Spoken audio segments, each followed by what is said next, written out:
Welcome back to my channel. ಹೊಸದಾಗಿ channel ನೋಡ್ತಾ ಇದ್ದರೆ ಸಬ್ಸ್ಕ್ರೈಬ್ ಮಾಡಿಕೊಂಡು ಸಪೋರ್ಟ್ ಮಾಡಿ. ವಾರಾಹಿ ದೇವಿಯ ಆಶೀರ್ವಾದ ಎಲ್ಲರ ಮೇಲೂ ಇರಲಿ ಅಂತ ವಿಡಿಯೋ ಪ್ರಾರಂಭ ಮಾಡ್ತಾ ಇದ್ದೀನಿ. ಸ್ನೇಹಿತರೆ, ನಮಗೆ ಅಮಾವಾಸ್ಯೆ ಬೇರೆ ಬುಧವಾರ ಬಂದಿರೋದ್ರಿಂದ ಸಾಕಷ್ಟು ಜನ ಮಂಗಳವಾರ ಕೂಡ ದೇವರ ಫೋಟೋಗಳನ್ನು, ದೇವ್ರ ಮನೆಯನ್ನು ಕ್ಲೀನ್ ಮಾಡ್ಕೊಳ್ಳೋದಕ್ಕಾಗಿರೋದಿಲ್ಲ. ಇನ್ನು ಅಮಾವಾಸ್ಯೆ ದಿನಗಳಲ್ಲೂ ಕೂಡ ಫೋಟೋಗಳನ್ನು ನಾವು ಟಚ್ಚು ಮಾಡೋದಿಲ್ಲ, ತೆಗೆಯೋದಿಲ್ಲ.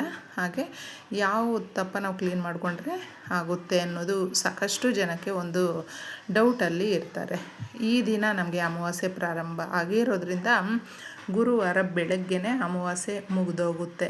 ಆಗ ನೀವು ಸ್ನಾನ ಮಾಡಿ ಈ ಕೆಲಸಗಳನ್ನು ಮಾಡಿಕೊಂಡ್ರೆ ಸಾಕಾಗುತ್ತೆ. ಅಂದರೆ ದೇವ್ರ ಮನೆಯನ್ನು ಶುಚಿ ಮಾಡಿಕೊಂಡು ನಿಮ್ಮ ಪದ್ಧತಿಗೆ ಅನುಗುಣವಾಗಿ ನಿಮ್ಮ ಮನೆಯಲ್ಲಿ ನಿಮ್ಮ ಶಕ್ತಿಯ ಅನುಸಾರ ಪೂಜೆಯನ್ನು ಮಾಡಿಕೊಳ್ಳುವಂಥದ್ದು. ಯುಗಾದಿ ಹಬ್ಬ ಅನ್ನುವಂಥದ್ದು ಎಲ್ರಿಗೂ ಕೂಡ ಹೊಸ ವರ್ಷ, ಬೇವು ಬೆಲ್ಲ ಅನ್ನುವಂಥದ್ದು ಸಮಾನವಾಗಿ ನಾವು ಸ್ವೀಕಾರ ಮಾಡಬೇಕು ಅನ್ನುವಂಥ ಅರ್ಥದಲ್ಲಿ ಬರುತ್ತೆ. ಅಂದರೆ ಕಷ್ಟ ಸುಖ ಎರಡನ್ನೂ ಕೂಡ ಈಕ್ವಲ್ಲಾಗಿ ತಗೊಳ್ಬೇಕು ಅನ್ನುವಂಥದ್ದು ಇದರ ಒಂದು ಉದ್ದೇಶ. ಯುಗಾದಿ ಅನ್ನುವಂಥದ್ದು ಎಲ್ರಿಗೂ ಕೂಡ ಒಂದು ದೊಡ್ಡ ಹಬ್ಬ ಅಂತಲೇ ಹೇಳಬಹುದು ಸ್ನೇಹಿತರೆ. ಅವರವರ ಶಕ್ತಿಯ ಅನುಸಾರ ಹಾಗೂ ಭಗವಂತನನ್ನು ಪೂಜಿಸುವಂಥದ್ದು. ಈ ದಿನಗಳಲ್ಲಿ ಮುಖ್ಯವಾಗಿ ನಾವು ಕೆಲವೊಂದು ಈ ಅಮಾವಾಸ್ಯೆ ಅಂತ ಹೇಳಿದಾಗ ಸಾಕಷ್ಟು ಜನ ಒಂದು ಮನಸ್ಥಿತಿಯಲ್ಲಿ ಇರ್ತಾರೆ.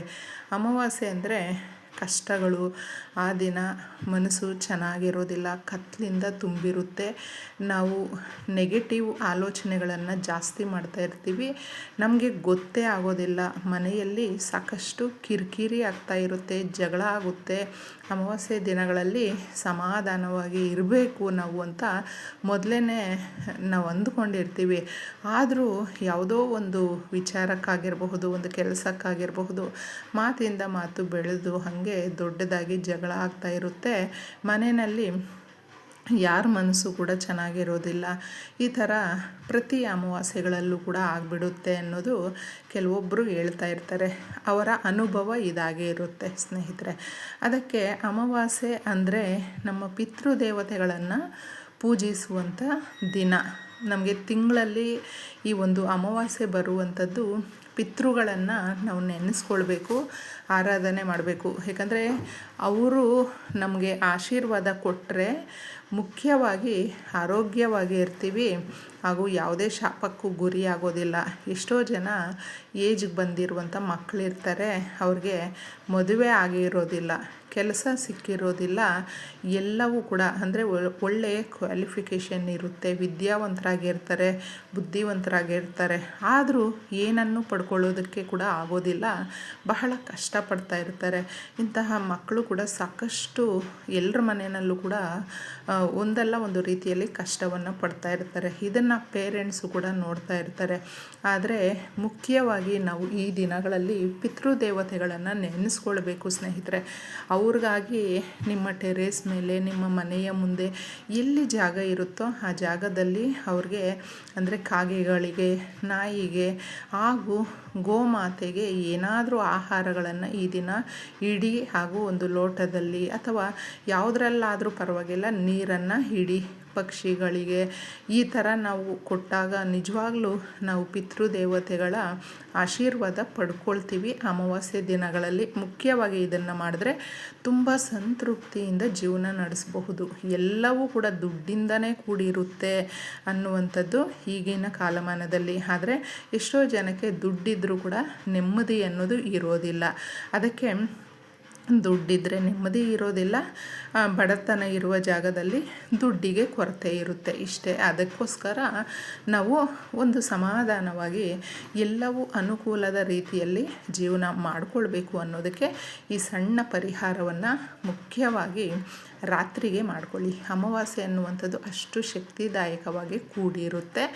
ಈ ದಿನ ನೀವು ನಿಮ್ಮ ಮನೆಯ ಬಾಗಿಲತ್ರ ಕೂಡ ಒಂದು ವೀಳ್ಯದೆಲೆ ಇಟ್ಟು ಸ್ವಲ್ಪ ಕಲ್ಲುಪ್ಪನ್ನು ಹಾಕಿ ಒಂದು ನಿಂಬೆಹಣ್ಣನ್ನು 4 ಭಾಗಗಳಾಗಿ ಕಟ್ ಮಾಡಿ ಅದಕ್ಕೆ ಅರಿಶಿಣ ಕುಂಕುಮ ಎರಡನ್ನು ಹಾಕಿಬಿಟ್ಟು ಬಲಗಡೆ ಆಗಿರಬಹುದು, ಎಡಗಡೆ ಆಗಿರಬಹುದು, ಇಡಿ. ಹೊಸ್ತಿಲು ಅನ್ನುವಂಥದ್ದು ತುಂಬ ಮುಖ್ಯವಾಗಿ ಶ್ರೀ ಮಹಾವಿಷ್ಣು ಸಮೇತ ಲಕ್ಷ್ಮೀದೇವಿ ಪ್ರತಿ ಮನೆ ಹತ್ರ ಕೂಡ ಒಂದು ನಿಮಿಷನಾದರೂ ಸಂಧ್ಯಾ ಸಮಯದಲ್ಲಿ ನಿಂತು ಆ ಮನೆ ಒಳಗಡೆ ಬರಬೇಕಾ ಅಥವಾ ಮನೆಯಿಂದ ಹಾಗೆ ಹೊರಗಡೆ ಹೋಗ್ಬೇಕಾ ಅನ್ನುವಂಥದ್ದು ಕೂಡ ಇರುತ್ತೆ. ಅದಕ್ಕೆ ನಮ್ಮ ಹಿರಿಯರು ಸಂಜೆ ಆಗಿದ ತಕ್ಷಣ ಅಂದರೆ ಗೋಧೂಳಿ ಸಮಯಕ್ಕೆ ಮುಂಚೆನೇ ಮನೆಗಳನ್ನು ಗುಡಿಸಿ ತದನಂತರ ಲೈಟ್ ಹಾಕಿ ಚಪ್ಪಲಿಗಳನ್ನು ಮನೆ ಮುಂದೆ ಬಿಡಬೇಡಿ, ಪೊರಕೆಯನ್ನು ಹಾಕಬೇಡಿ, ಕಸ ತುಂಬಿಸ್ಬೇಡಿ ಅಂತೆಲ್ಲ ಹಿರಿಯರು ಹೇಳೋದನ್ನು ನಾವು ಕೇಳ್ತಾ ಇರ್ತೀವಿ. ಅದನ್ನು ಕೂಡ ನಾವು ಫಾಲೋ ಮಾಡಬೇಕು. ಈ ಥರ ಅದನ್ನು ನೀಡಿ ತದನಂತರ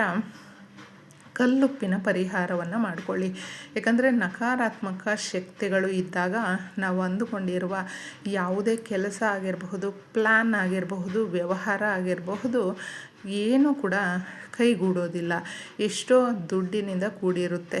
ಒಂದು ಲೋನ್ಗೆ ಅಪ್ಲೈ ಮಾಡ್ಕೊಂಡಿರ್ತೀವಿ, ಅಥವಾ ಒಬ್ಬರ ಹತ್ರ ದುಡ್ಡು ಕೇಳಿರ್ತೀವಿ, ಅಥವಾ ಯಾವುದೋ ಒಂದು ವ್ಯಾಪಾರಕ್ಕೆ ಇಟ್ಟಿರ್ತೀವಿ, ಏನೋ ಒಂದು ದೊಡ್ಡ ಪ್ರಾಜೆಕ್ಟ್ ಕೈಗೆತ್ಕೊಂಡಿರ್ತೀವಿ. ಅದು ಎಲ್ಲವೂ ಕೂಡ ಸಕ್ಸಸ್ ಆಗಬೇಕು ಅಂತ ಆಸೆ ಪಡ್ತಾ ಇರ್ತೀವಿ. ಅದರಲ್ಲೂ ಕೂಡ ಯಾಕೋ ಎಲ್ಲವೂ ಕರೆಕ್ಟಾಗಿ ನಾವು ಮಾಡ್ಕೊಂಡು ಹೋಗ್ತಾ ಇದ್ದೀವಿ ಅಂತ ನಮ್ಮ ಮನಸ್ಸಿಗೆ ಅನ್ನಿಸ್ತಾ ಇದ್ದರೂ ಅದು ರಿಸಲ್ಟ್ ಬರೋದಿಲ್ಲ. ಎಲ್ಲ ಕೆಲಸ ಕಂಪ್ಲೀಟ್ ಆಯಿತು, ಇನ್ನೇನು ಅದರಿಂದ ಒಳ್ಳೆ ರಿಸಲ್ಟನ್ನು ನಾವು ಕಾಣಬೇಕು ಅಂತ ಎದುರು ನೋಡುವಾಗ ಎಲ್ಲವೂ ತಲೆ ಕೆಳಗಾಗ್ಬಿಡುತ್ತೆ. ಮತ್ತು ನಮಗೆ ಮನಸ್ಸಿಗೆ ತುಂಬ ನೋವಾಗುತ್ತೆ. ಅದಕ್ಕೆ ಅದನ್ನೆಲ್ಲ ಸರಿ ಮಾಡಿಕೊಳ್ಳೋದಕ್ಕೆ ಅಮಾವಾಸ್ಯೆ ದಿನಗಳಲ್ಲಿ ಪುಟ್ಟದಾಗಿ ಕಲ್ಲುಪ್ಪಿನ ಪರಿಹಾರವನ್ನು ಮಾಡಿಕೊಳ್ಳಿ.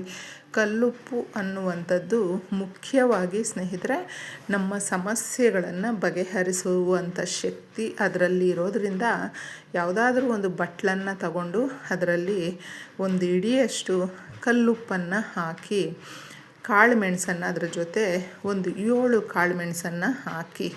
ಕಾಳುಮೆಣಸು ಅನ್ನುವಂಥದ್ದು ಯಾವಾಗಲೂ ಅಷ್ಟೇ ನಕಾರಾತ್ಮಕ ಶಕ್ತಿಗಳನ್ನು, ನಮಗೆ ಆಗದೇ ಇರುವಂಥ ಕೆಲಸಗಳು ಸರಾಗವಾಗಿ ನಡೆಯೋದಕ್ಕೆ ಸಹಾಯವನ್ನು ಮಾಡುತ್ತೆ. 5 ರೂಪಾಯಿ ಕಾಯಿನ್, ಅರಿಶಿಣ, ಕುಂಕುಮ, 5 ರೂಪಾಯಿ ದುಡ್ಡು ನಾವು ಇದನ್ನು ದಾನ ಮಾಡಬೇಕು. ಅದಕ್ಕೋಸ್ಕರ ಮಾಡುವಂಥ ಪರಿಹಾರ.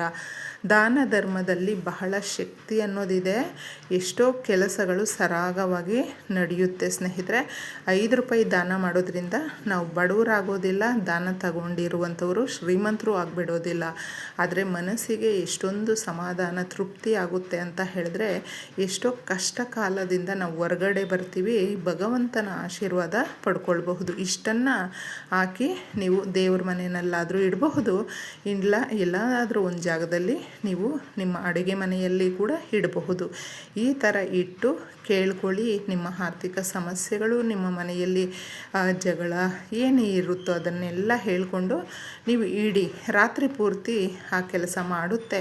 ಮಾರನೇ ದಿನ ತಗೊಂಡೋಗಿದ್ದೆ ಆ 5 ರೂಪಾಯಿ ಮಾತ್ರ ನೀವು ಯಾರಿಗಾದರೂ ದಾನ ಮಾಡಿಬಿಡಿ.